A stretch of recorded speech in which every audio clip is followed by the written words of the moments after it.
Good morning. I'm Dr. Francis Yahia, and I wanted to talk to you today about the 5 things that you can do to reach enlightenment using your astrology chart.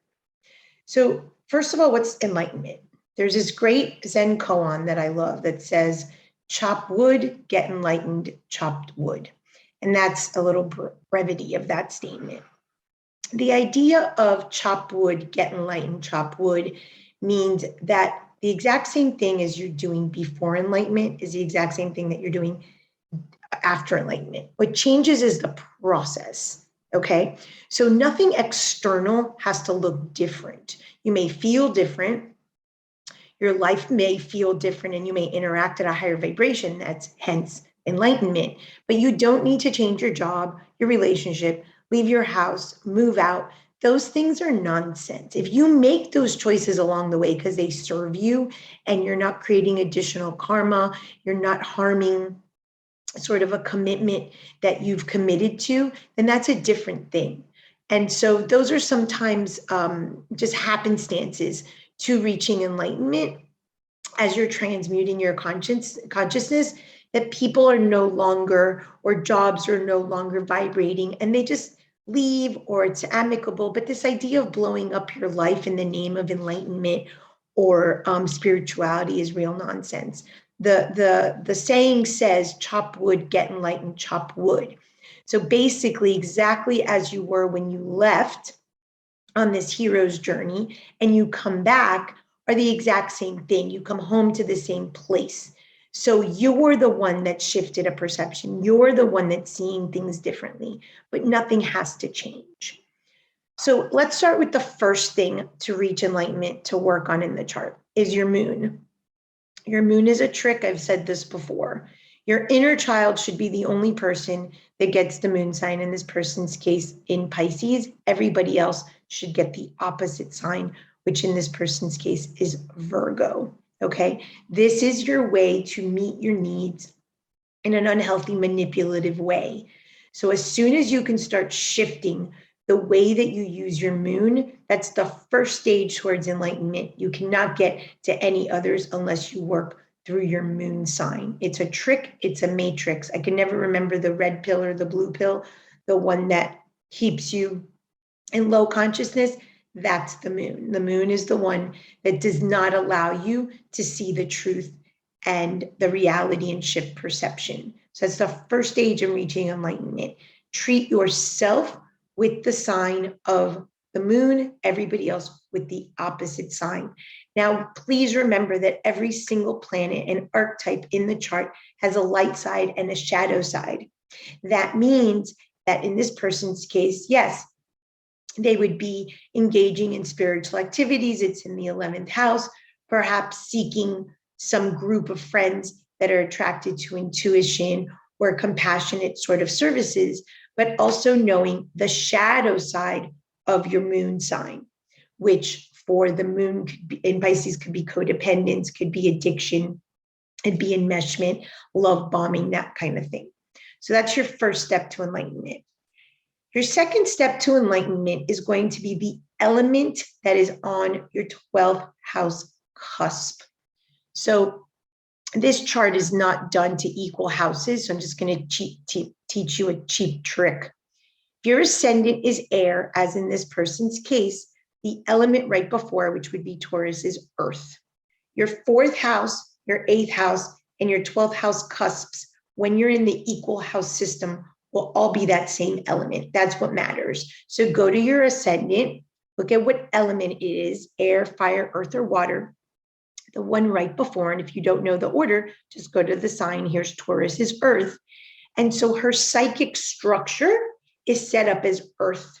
That means that she's dependent on structure, on limits, on boundaries, on rules, on right and wrong, on money, on appearance, all things to do with the earth element to keep her safe and certain. And so we cannot become our ascendant, which is the third phase of reaching enlightenment, if we do not sort of destroy the structures of the element of the cusp of the 4th, the 8th, and the 12th houses. So for instance, I'm a Sagittarius, So Scorpio is my 12th house. That would be water. That means my emotional dependency, my emotions dictating my life, emotional attachment. So whatever your element is, air could be being totally dissociated and detached or needing intellectual pursuits all the time, never having roots. Fire could be escapism. So find the shadow aspect of that element because that's what gives you false structure. This is what you bring from a previous lifetime. The third way to reach enlightenment in this order is raising consciousness through your ascendant sign. Your sun is your rational mind. Your moon is your emotional. The relationship between the sun and the moon and this person, they're not trying exactly, but they're both in water. There's some sort of symbiosis in the mind. The mind is congruent in its emotional and rational nature. If your sun and moon do not have a trine or a sextile, that's going to be one of the next steps.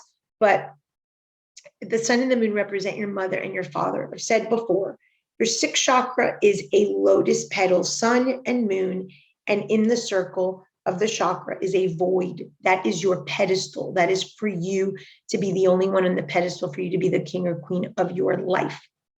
So as long as sun and moon are in check, then you could actually raise vibration, which is to put yourself on the pedestal. And the only way to raise vibration around the limiting thoughts of your sun and your moon, what your mother and your father taught you, is to use the high vibration of your ascendant. In this person's chart, it's Gemini. Gemini by nature is a low vibration sign, but every single sign has high vibration, low vibration. So if this person tiptoes around, which is what I tell clients, basically you tiptoe around your ascendant. You really never integrate it because you feel it as something separate than you. So if it was easy, then you'd be enlightened. It's the only way to raise the one octave of consciousness that we've been given in a lifetime. So this person might study a lot. They can lie, they can cheat, they can gamble. They can be very curious. They can take every workshop and sign on to every class known to man. That is not going to lead them to enlightenment. The shadow side of Gemini is deceit. So therefore, her job is to remove her masks of self-deceit. We all have self-deceit because Mercury is right next to our sun, but our ascendant will give us an additional layer. So find your ascendant and the shadow aspect of it.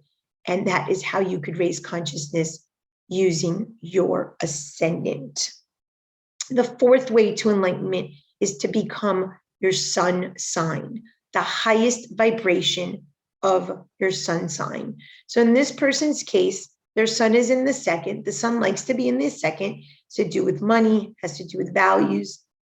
It's an identity house, and the sun has to do with our identity. But it's in Cancer, and Cancer does not like to be in the second house because then you're an emotional spender, you make emotional choices, and that's not sort of the logical, rational space of the second house, which is ruled naturally by Taurus. So first you find the incongruencies in your sun by sign and house, and you become the sun.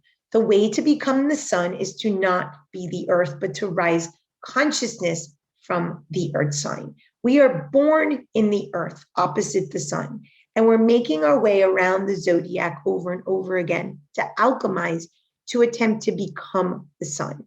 And with the sun, what you want to do is identify clearly the shadow aspect. With a Cancer, easy in terms of emotional dependency, clingy, needy, acting like a child, and you want to become the high version or the higher level consciousness of the sun. Now, in this particular case, as it might be with your chart, this person has a big stellium, sort of making her sun claustrophobic. So in this person's case, working the aspects of the sun are going to be important. But this leads me to the fifth way to get enlightened using astrology is integrating your squares, your oppositions, and your quincunxes.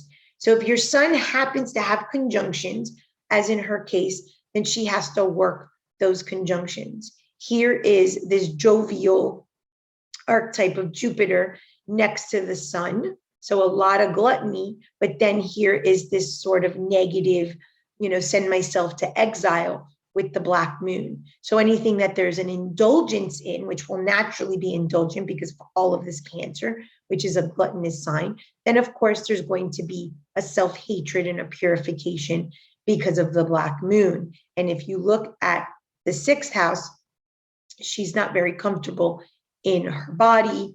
Her ascendant is in Gemini. So the body obviously gives a lot of trouble here. So this purification or self-hatred process can be a problem in this person's life. So first, reconcile the conjunctions to your sun and moon as well.